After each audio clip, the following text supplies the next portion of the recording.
In a time before the advent of electricity, before the rise of the telephone, automobile, radio, and television, before the smartphone, social media, or GPS, there was the cowboy. The cowboy rises before the sun, long before the world stirs, when the sky is still black and the stars are the only lamps burning.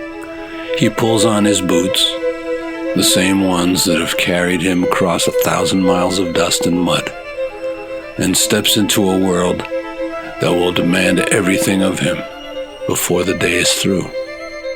He rides on. He rides until he's sore, then rides again. He is the cowboy.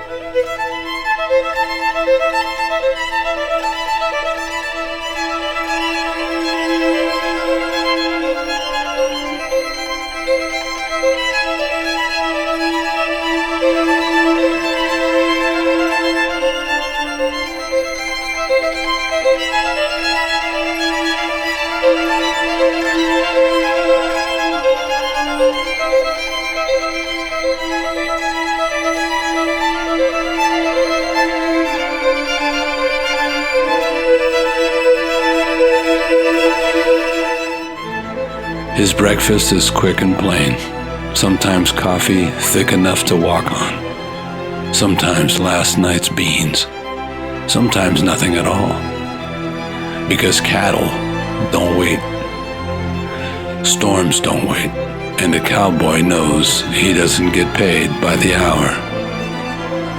His life is not easy.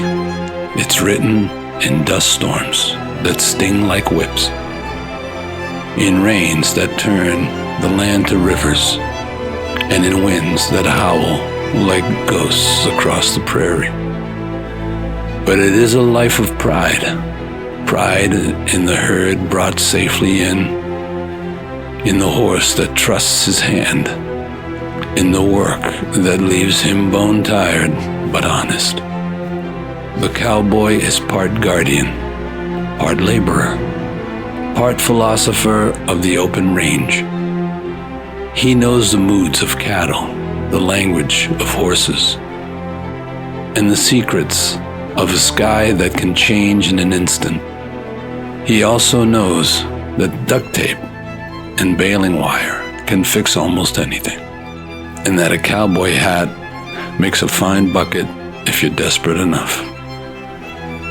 It's a lonely life at times, with miles of open land and no company but the wind. Nights by the fire where coyotes sing back up and stars above remind him just how small man really is. But it is in that solitude that the cowboy finds peace and a freedom that no city could ever give. The cowboy is no stranger to hardship.